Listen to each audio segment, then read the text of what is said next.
जरा सोचिए, एक ऐसा हमला जो 1900 किलोमीटर दूर से किया गया हो, एक ऐसी जगह पर जहां लोग खुद को पूरी तरह से महफूज समझ रहे थे। हाल ही में रूस में ठीक ऐसा ही कुछ हुआ, और सच कहूं तो इसने सब कुछ बदल कर रख दिया है। आज हम इसी ड्रोन हमले की बात करेंगे जिसने जंग के तौर तरीकों को ही एक नई शक्ल दे दी है। 1900 किलोमीटर ये कोई छोटी मोटी दूरी नहीं है। पहले इतनी दूर तक मार करने की ताकत सिर्फ बड़े बड़े बॉम्बर्स या फिर बैलिस्टिक मिसाइलों के पास होती थी, लेकिन अब एक ड्रोन ने ये दूरी तय कर ली है। ये एक ऐसी टेक्नोलॉजिकल छलांग है जिसने दुनिया भर के डिफेंस प्लानर्स को अपनी स्ट्रैटेजी पर दोबारा सोचने के लिए मजबूर कर दिया है। तो सवाल ये उठता है कि क्या आज के ज़माने के जंग में दूरी का कोई मतलब नहीं रह गया है? क्या ड्रोन टेक्नोलॉजी ने दुनिया को इतना छोटा कर दिया है कि अब कोई भी जगह कहीं भी पूरी तरह से सुरक्षित नहीं है? चलिए इस हमले की डिटेल्स में चलते हैं और समझते हैं कि आखिर हुआ क्या था। अच्छा, तो कहानी शुरू होती है उस एक घटना से जिसने सबको चौंका दिया। ये सिर्फ एक मिलिट्री एक्शन नहीं था, इसके पीछे एक बहुत बड़ा सांकेतिक मैसेज भी छुपा था। तो हुआ ये कि रशिया डे के दिन, जो रूस के लिए एक बहुत बड़ा नेशनल हॉलिडे होता है, ठीक उसी दिन एक ड्रोन ने येकातेरिनबर्ग शहर में एक इंडस्ट्रियल कॉम्प्लेक्स पर हमला कर दिया, और ये जगह यूक्रेनी बॉर्डर से रिकॉर्ड तोड़ दूरी पर है।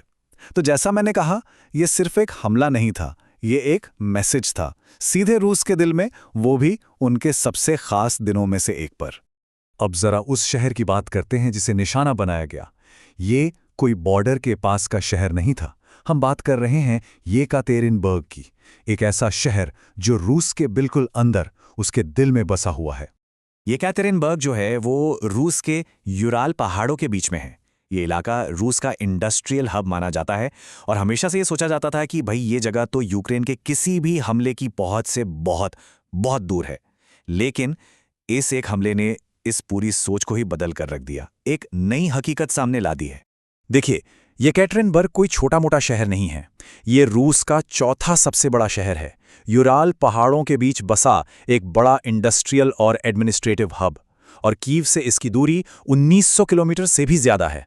मतलब यहां हमला करने का सीधा सीधा मतलब है रूस की इकोनॉमिक और मिलिट्री मशीनरी के दिल पर चोट करना।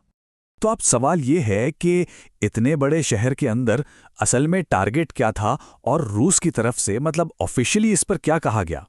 तो देखिए, रूस के अधिकारियों ने ये तो माना कि हाँ, हमला हुआ था। वहाँ के गवर्नर ने बताया कि ये एक ड्रोन था जिसमें लगभग 95 किलो विस्फोटक था, लेकिन उन्होंने ये भी कहा कि इससे कोई हताहत नहीं हुआ और बिल्डिंग को भी कोई गंभीर नुकसान नहीं पहुंचा। अब ये एक तरह से एक्सपेक्टेड रिएक्शन है। जाहिर है वो घबराहट फैलने से रोकना चाहेंगे और दिखाना चाहेंगे कि सब कंट्रोल में है। पर क्या ये पूरी कहानी है? और यहीं पर कहानी और भी दिलचस्प हो जाती है।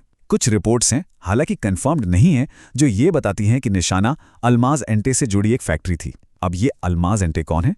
ये रूस की सबसे बड़ी सरकारी हथियार कंपनी है जो एयर डिफेंस सिस्टम बनाने में माहिर है। मतलब आयरनी तो देखिए, जो कंपनी पूरे रूस को हवाई हमलों से बचाने के सिस्टम बनाती है, वो खुद अपनी फैक्ट्री को एक ड्रोन हमले से नहीं बचा पाई। तो चलिए अब इस एक अटैक से जरा जूम आउट करते हैं और बड़ी पिक्चर को देखते हैं। इस एक घटना का इस पूरे युद्ध के लिए क्या मतलब है? ये जंग के मैदान को कैसे बदल रहा है? देखिए, इस हमले के 3 बड़े असर हुए। पहला तो ये कि इसने यूक्रेन की नई टेक्नोलॉजिकल कैपेबिलिटी को दुनिया के सामने रख दिया। दूसरा, इससे रूस का जो वॉर प्रोडक्शन है, मतलब हथियार बनाने की जो क्षमता है, उस पर असर पड़ सकता है, चाहे फैक्ट्री फ्रंटलाइन से कितनी भी दूर क्यों ना हो। और तीसरा, जो शायद सबसे ज़रूरी है, वो है इसका साइकोलॉजिकल इम्पैक्ट। रूस की आम जनता, जो अब तक जंग के असर से काफ़ी हद तक बची हुई थी, उसके लिए ये एक बहुत बड़ा झटका है। तो बॉटम लाइन क्या है? बॉटम लाइन ये है कि अब जंग का मैदान सिर्फ बॉर्डर्स तक सीमित नहीं रहा। इस तरह के लॉन्ग रेंज ड्रोन्स के साथ किसी भी देश का इंडस्ट्रियल हार्टलैंड, मतलब वो इलाके जहां इंडस्ट्री है, अब एक पोटेंशियल टारगेट है। सेफ्टी के जो पुराने नियम कायदे थे, वो अब एक तरह से आउटडेटेड हो चुके हैं।